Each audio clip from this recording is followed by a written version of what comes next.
Hello friends, how are you doing? Day 1280. Hope you're doing amazing. I just want to come in and share with you something that I had read. It was about the Great Wall of China. And so it's actually one of the great seven wonders of the world. It was actually quite interesting because the whole reason for China to actually build the Great Wall was actually they wanted to live in peace. And so they thought that no one can actually climb it because of its height. However, in the 100 years after it was actually constructed, the Chinese were actually invaded 3 times. 3 times. And so what they actually found out was that the enemy infantry soldiers, they actually never had to climb or penetrate the wall. How they actually got by was that they were actually able to bribe the guards. And they got in through the gates. So, even though the Chinese had actually built high and thick walls, they couldn't build the characters of the wall guards. And so as a result,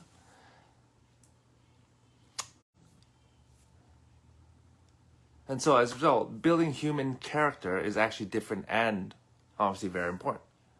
It precedes the construction of everything else, if you really think about it. And why am I sharing this story with you? Well, I think it's an important message to share about what this new generation needs today. And so, there's a quote. An Orientalist said, if you want to destroy the civilization of a nation, there are 3 ways. 1, destroy the family structure. 2, destroy the educational system. And number 3, belittle and demean their role models and references. And so how can you actually go about doing this? Okay, well, number 1, the family structure. To destroy the family, just belittle and degrade motherhood. If you want to destroy the educational system, don't give importance to educators and teachers and lower their reputation in society so that their students will despise and belittle them. Sound familiar? And number 3, belittle the reputation of role models. Work insidiously to destroy scholars and scientists so that they are suspected and no one listens to them or follows them. When the conscious mother is lost, dedicated teachers are lost and role models are discredited. So my question to you, my friends, is who will teach human values to young people? I don't know about you, but nowadays I just find such a huge lack of respect. Just people in general. So many people are wounded. They've been hurt. They've been lied to. They've been taken advantage of. And I get it. I see it. And I've been in the same positions. You know what I'm saying? But the question is, what are you going to do about it? Are you just going to play the victim and just take it? Or are you going to stand up doing what's right? Are you going to be one of those role models to show what is possible? That even if you are hurt, that you still do what's right and not just what feels right in the moment. Because there's a massive difference. So many times we feel like doing certain things, but that may not be the right thing to do. And again, nobody's perfect. So I'm not saying you need to be 100% like, an amazing person that does the right thing all the time. We all fall. It's okay. But are you even intentional? Are you even trying to do your best? Because I believe, really, everything starts in the home. The family structure, in my opinion, is a massive starting block. Because, well, how do people learn? How do people actually learn how to function in society? Number 1 is through our role models, our parents, our siblings, our families, aunties, our uncles, our cousins. And then, as we go to school, teachers, coaches, and then, of course, the education system in general needs to, in my opinion, be revamped. Because right now we're teaching kids how to memorize, take tests, and then regurgitate, and then forget everything that they learn. When I think one of the most important skills to teach is critical thinking. Why aren't we teaching people how to think critically? And what does that mean? That means taking information, not accepting it just because it's told to us, but instead thinking about, okay, is this true? Is this factual? Does this serve me?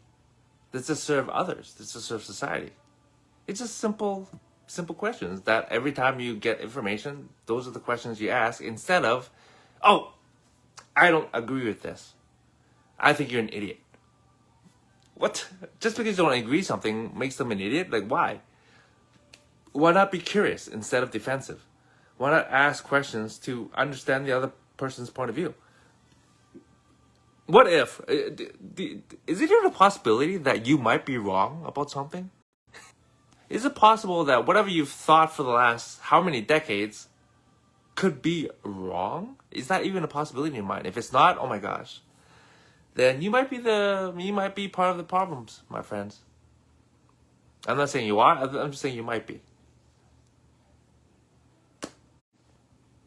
So, anyways, for me, I believe everything starts again with the individual.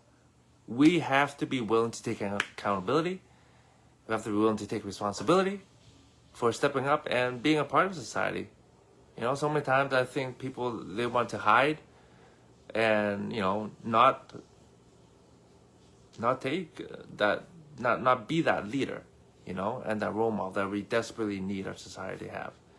And again, wherever you're at in your journey is wherever you're at. And it's all good.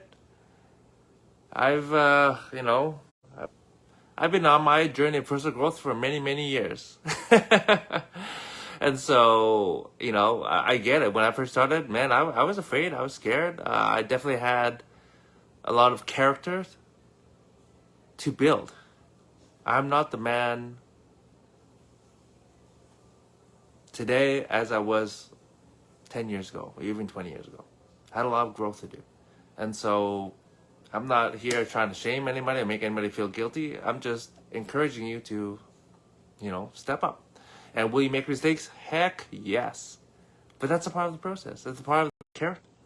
A part of the character building and say, you know what, I screwed up. I made a mistake. And, you know, if you know that you hurt people, go back and say, hey, sorry. You know, I'm sorry that I hurt you. I'm sorry that I offended you. I'm sorry, whatever. And say, you know what, I didn't realize I was doing that.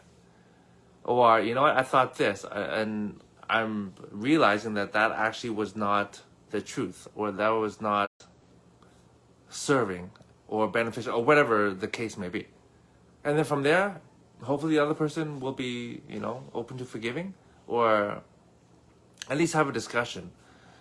And when you can have discussions, these vulnerable discussions, connection can actually be made. Connection can only be made through vulnerability. And vulnerability requires courage. And I lacked courage when I was younger. Not always, you know, but, you know, some bigger things like having important conversations or deeper discussions or accountability talks. I was afraid. What would people think of me? Like, oh my gosh, I screwed up. I get it. It's not easy. It's uncomfortable. I get it. But I believe it's required. And fortunately, I've been able to go through a number of challenges in my life and step up to apologize when appropriate. And, you know, sometimes people would say, oh, you know, that was so long ago, you know, it's all good. And I'm like, yeah, but I still want to say I'm sorry because at that time I didn't know better. And and when I did that, every time the person, you know, it allowed me to connect with the person on a deeper level. And so I'm hoping that you're willing to do that. Anyways, that's kind of all I want to share tonight. It's a little deeper, but I think it's an important topic and subject for us to really think about. You know, how do we build a better society? I think it begins with the individual. Okay, we gotta focus on building character, integrity.